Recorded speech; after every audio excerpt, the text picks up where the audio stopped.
पिछले दिनों कोरोना काल के दौरान सिर्फ स्कूली बच्चों की शिक्षा पर ही असर नहीं पड़ा, बल्कि रोजगार भी प्रभावित हुए हैं। लेकिन अब धीरे धीरे जनजीवन पटरी पर वापस लौटने लगा तो मध्य प्रदेश में कक्षा 6ठी से 12वीं तक के स्कूलों को सशर्त खोल दिया गया।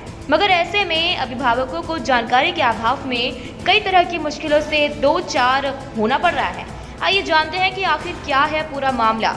कोरोना का कोप हम होने के बाद मध्य प्रदेश में कक्षा 6ठी से 12वीं तक के स्कूलों को सशर्त खोल दिया गया।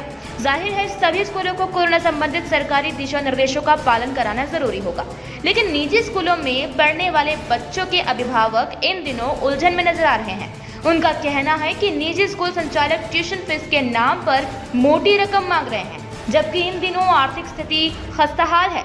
सिर्फ यही नहीं, समस्या ये भी है कि जो अभिभावक बच्चों का निजी स्कूल से नाम कटा कर सरकारी स्कूल में दाखिला दिलाना चाहते हैं, उन्हें बिना फीस भरे निजी स्कूल से टीसी मिलना मुश्किल हो रहा है। हालांकि ये अलग बात है कि कानून में शिक्षा को बच्चों का मौलिक अधिकार माना गया है। साथ ही ये भी तय किया गया है कि स्कूल में किसी भी दस्तावेज की अनिवार्यता के कारण बच्चों की शिक्षा बाधित नहीं होगी। फिर भी समग्र मैपिंग, अनमैपिंग जैसी कई पैचीदगी ऐसी है कि मौलिक अधिकार प्राप्त करना मुश्किल हो जाता है। स्थानीय जिला शिक्षा अधिकारी भी कड़वा सच स्वीकार करते हैं कि शुल्क के कारण निजी स्कूल संचालक बच्चों अभिभावकों को मजबूर करते हैं। अच्छी बात यह है कि जहां जागरूक सरकारी शिक्षक RTE के तहत बगैर टीसी मार्कशीट की अनिवार्यता के बच्चों को सरकारी स्कूल में सीधे दाखिला दिला रहे हैं, वहीं खेद की बात है कि कहीं कहीं स्कूलों में RTE को लेकर सजगता की भारी कमी है। यही वजह है कि एक अन्य सरकारी स्कूल के जिम्मेदार पदाधिकारी ने एडमिशन के लिए टीसी मार्कशीट जैसे दस्तावेजों की अनिवार्य जरूरत बताई और नहीं होने की स्थिति में वरिष्ठ कार्यालय से मार्गदर्शन की बात कही। उन्होंने कहा कि बगैर दस्तावेज प्रवेश देना संभव नहीं होगा। जाहिर है बच्चों के मौलिक अधिकार के प्रति जागरूकता की जरूरत है, ताकि बच्चों को शिक्षित कराने के लिए अभिभावकों को सिरदर्दी ना हो। इसके अलावा शिक्षा के व्यवसायीकरण को सीमित किया जा सके। पिछले सत्र में कोरोना काल में ना तो स्कूल प्रबंधक द्वारा मुझसे कोई संपर्क किया गया, ना मेरे बच्चों द्वारा कोई कोर्स खरीदा गया था, ना ऑफलाइन ऑनलाइन किसी प्रकार की पढ़ाई की गई थी, ना स्कूल ने बच्चों से किसी प्रकार के पेपर लिए। और जब मैंने स्कूल से अन्य स्कूल में, सरकारी स्कूल में एडमिशन के लिए टीसी की मांग की, तो स्कूल प्रबंधक द्वारा मुझसे संपूर्ण फीस की मांग की गई और ना देने पर उनके द्वारा ना तो टीसी दी गई और ना दोनों साल की कोई मार्कशीट दी गई। इस प्रकार से कई बार आवेदन किया मैंने, तो उनने उसके जवाब में यही बोला कि आपको संपूर्ण फीस देनी पड़ेगी। इस प्रकार से परेशान किया जा रहा है। सबसे बड़ी समस्या तो ये है कि इस समय विद्यालयों में एडमिशन के लिए मारामारी है, और दूसरी चीज़ एडमिशन है भी तो वहाँ पर अब बच्चे के लिए फीस का प्रेरक दबाव बनाया जा रहा है संचालकों द्वारा। अब पालकों पर फीस की व्यवस्था है नहीं, क्योंकि आर्थिक स्थिति बहुत ख़राब है। इस समय कोरोना से पहले से ही प्रताड़ित हैं लोग, और शहर में स्थिति रोजगार की भी ठीक नहीं है। इस कारण यहाँ पर पालकों पर अतिरिक्त बोझ पड़ रहा है फीस का, और अब स्कूल भेजना है बच्चों को तो ना ही संचालक टीसी दे रहे हैं, यदि कहीं दूसरी जगह उनको एडमिशन दिलाएं तो, और यदि टीसी नहीं मिलेगी तो बच्चों को अतिरिक्त कक्षा में प्रवेश नहीं मिल पा रहा। सर, सरकारी स्कूल में बच्चों को प्रवेश देने के लिए हमारे यहाँ मिडिल स्कूल है, जिसमें कक्षा 6, 7, 8 की कक्षा लगती हैं। हमारे यहाँ PS फतेहपुर से जो कक्षा 5 उत्तीर्ण करके आते हैं, पहली प्राथमिकता में हम उन सभी बच्चों को प्रवेश देते हैं। इसके बाद जो अन्य बच्चे आपके स्कूल में अगर कोई एडमिशन लेना चाहे तो उनके लिए क्या? किसी प्राइवेट विद्यालय से या अन्य सरकारी विद्यालय से कोई बच्चा प्रवेश लेना चाहता है तो हम उसे भी प्रवेश देते हैं, बशर्ते उसमें हमको अनिवार्य रूप से उस विद्यालय की टीसी और मार्कशीट पिछली कक्षा की थी वो हमें अनिवार्य रूप से चाहिए होती है। और अन्य डॉक्यूमेंट्स जैसे ID का प्रिंट है, बच्चे का खाता नंबर है, और सब उसका आधार कार्ड वगैरह, बहुत सारी जो ID प्रूफ जो हम लेते हैं वो हमको पालक से लेने होते हैं। बच्चों के लिए ऐसे बच्चे जिनके पास कोई भी प्रूफ नहीं है, वो किसी बच्चा किसी क्लास में पढ़ा नहीं है, ID आधार वगैरह नहीं है, ऐसे बच्चों के लिए ब्लॉक स्तर पर, जिले स्तर पर जो छात्रावास ऐसे बच्चों के लिए खोले जाते हैं, उनमें प्रवेश किया जाता है। उसमें BO BRC जो हमारे अधिकारी हैं, उनके माध्यम से प्रवेश की प्रक्रिया। स्कूल में यदि कोई बच्चा इस तरह का आता है, लेकिन उसका निश्चित रूप से कोई पेरेंट्स होना चाहिए।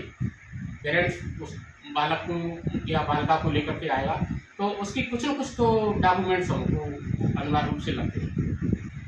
अब पेरेंट्स नहीं होगा तो RT में ऐसा तो मेरे ख्याल से, जहाँ तक मेरा ध्यान है, यहाँ तक किसी बच्चे को एडमिशन कराने के लिए कोई न कोई पेरेंट्स को आता नहीं है।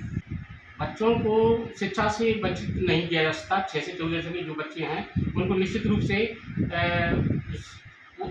शिक्षा से रोका नहीं जा सकता।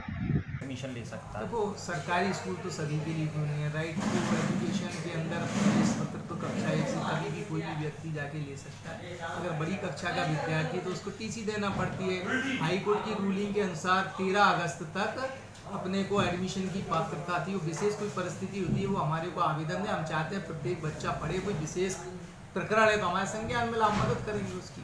सर, आपने कहा कि 13 अगस्त तक एडमिशन हो 10वीं 12वीं बोर्ड की परीक्षाओं की रूलिंग है, क्योंकि उनके पेपर छपते हैं और ऊपर से मैनेजमेंट करना पड़ता है। बाकी 1 से 8 में तो अगर कोई प्रकरण संज्ञान में आता है, हम चाहते हैं जो किनकी पढ़ाई भी छूटी हुई है, जो साला त्यागी बच्चे हैं, हम उनको भी मुख्य धारा में जोड़ना चाहते ले सकते हैं। अगर उनका बड़ी कक्षा का तो TC उन्होंने अनिवार्यता करी है कि अशासकीय विद्यालय के डेलीगेट्स का ये कहना है कि सर, अगर आप हमारे यहाँ का कोई बच्चा है और स्कूल में एडमिशन लेना चाहते हो तो TC की अनिवार्यता करें तो आया। बाकी अगर सरकारी स्कूल का तो उसी स्कूल में पुणे जाके पढ़ सकता है। ये गलत करते हैं। TC तो उसका संवैधानिक अधिकार है। बच्चे को TC नहीं रोक सकते और ना उसको मार्कशीट रोक सकते। ये वो गलत कार्य कर रहे हैं, क्योंकि बच्चे का मौलिक जो अधिकार होता है TC, अगर जहाँ तक फाइनेंस की कोई प्रॉब्लम है, वो उनके पेरेंट्स से चर्चा करके आपस में बात करके उसका निराकरण कर सकते हैं। कि में कक्षाओं के हिसाब से निर्धारण किया जाता है। अगर वो किसी विद्यालय में पूर्व से अध्ययनरत था, शासकीय अशासकीय में, उसके मानदेय के पूर्व में एक सर्कुलर जारी हुआ था, एज के अनुसार 5+ करने पर, उसको माइनस करने पर उसको उस कक्षा, जैसे उदाहरण के लिए कक्षा उम्र उसकी 13 साल है, 5 माइनस करते हैं तो कक्षा 8 में पढ़ सकता है। तो उस तरह 1 से लेके 8 तक सर्व शिक्षा अभियान के तहत ये सभी बंदों को प्रवेश की पात्रता है। अनमैप करने के इसलिए तैयार नहीं रहते कि उनको शुल्क जो मिलता है, वो सोचते हैं कि मैं अनमैप कर दूंगा तो मेरा शुल्क मारा जाएगा। वो मजबूरन पढ़वाना चाहते हैं। कड़वा सत्य ये है, जबकि उनको तत्काल अनमैप करके जहाँ भी बच्चा जा रहा है उसको उसकी ID प्रदान कर देना। नहीं करता तो 1 साल चलाएंगे, TC दे रहे, हम उसका एडमिशन करा देंगे, अनमैप वहीं चलता रहे, उसी के यहाँ से सुविधाएं दिलाने का प्रयास करेंगे। मुझे शासकीय विद्यालयों में प्रवेश के लिए बड़ी सरल प्रक्रिया है। इसमें सीधे अपनी ये करते हैं, RT एक्ट जो 2009 में पारित हुआ था मध्य प्रदेश राज्य शिक्षा केंद्र के द्वारा, उसके तहत अपन बच्चों को बड़ी आसानी से प्रवेश दे रहे हैं। बच्चों के पास उनकी आयु के अनुसार, जो बच्चे की आयु है उसके अनुसार अपन उसको उनकी कक्षा में या उस कक्षा में प्रवेश देते हैं जिसके वो योग्य पाया जाता है। उसमें हमें बच्चे के, जैसे सिंपल सी बात है कि एक प्रवेश समिति शाला में बनी हुई है, जो बच्चे की योग्यता के आधार पर उसका एक टेस्ट लेकर के उसे कक्षा में उसे प्रवेश दे देती है। पालकों को और बच्चों को परेशान होने की कोई आवश्यकता नहीं है। RT एक्ट में स्पष्ट प्रावधान दिया गया है, बच्चे की पढ़ाई किसी भी स्थिति में बाधित नहीं होना चाहिए। इसके लिए बिल्कुल हम सरकारी स्कूल में, हमारे स्कूल में तो हम प्रवेश दे ही रहे हैं, अन्य सरकारी स्कूलों में भी प्रवेश की यही प्रक्रिया है जो RT एक्ट में दी हुई है। उसमें बच्चे को बगैर किसी कागज के उसकी आयु के अनुसार, जिससे हमें केवल उसकी जन्म की तिथि मालूम पड़ जाए, जन्म प्रमाणित हो जाए कि इतने साल का बच्चा है, उसके आधार पर हम उसे प्रवेश दे देंगे। और प्रवेश के लिए हमने एक समिति बनाई हुई है संस्था में, जैसा कि मैंने अभी आपको बताया। वो समिति यह परीक्षण करती है कि बच्चे की योग्यता क्या है, क्या वो उस कक्षा के योग्य है या नहीं। हमें उसकी ना तो प्राइवेट स्कूल की TC की आवश्यकता है, ना ही हमें उसके प्राइवेट स्कूल की मार्कशीट की आवश्यकता है। प्रवेश तो अभी ये RT एक्ट के तहत कक्षा 1 से लेकर 8 तक तो प्रवेश जब भी बच्चा आएगा तब हम उसे प्रवेश देंगे। इसकी कोई अंतिम तिथि नहीं, ऐसी इसमें कोई खास समस्या नहीं है। यहाँ जब बच्चे का प्रवेश सरकारी स्कूल में हो जाता है तो सरकारी स्कूल में ऐसे बच्चों की एक लिस्ट बना करके बीआरसी कार्यालय को भेज दी जाती है। बीआरसी कार्यालय वाले जिन प्राइवेट स्कूलों में उन बच्चों के नाम दर्ज हैं, वहाँ से उन्हें बीआरसी कार्यालय से अनमैप करवा दिया जाता है, और वहाँ से अनमैप करवाने के बाद जिस विद्यालय में उन्होंने प्रवेश लिया है उस विद्यालय से उनकी मैपिंग करवा दी जाती है। तो ये कोई ऐसी बहुत बड़ी समस्या नहीं है, ये तो प्राइवेट स्कूलों द्वारा एक जबरदस्ती भय फैलाया जा रहा है, जिससे बच्चे और पालक प्रताड़ित होते रहें, परेशान होते रहें और उनके विद्यालय से अपना बच्चों का नाम ना कटवा पाए।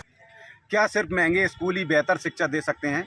क्यों बच्चों की स्कूली शिक्षा को भी स्टेटस सिंबल से जोड़कर देखा जाने लगा है और शिक्षा का व्यवसायीकरण हो रहा है? ज़रूरत इस बात की है कि हम आप जैसे सभी लोग इस पारंपरिक घसीटी मानसिकता से बाहर निकलें और सिर्फ अपने बच्चों को ही नहीं बल्कि समाज के वंचित वर्ग के बच्चों की शिक्षा के प्रति भी जागरूक रहें। बच्चों को वहाँ शिक्षा दिलाएं जहाँ कमज़ोर वर्ग के बच्चे पढ़ते हैं, ताकि सभी का समुचित विकास हो और व्यवस्थाओं में सुधार हो। Kuldeep Gupta, voice of MP, Shivpuri.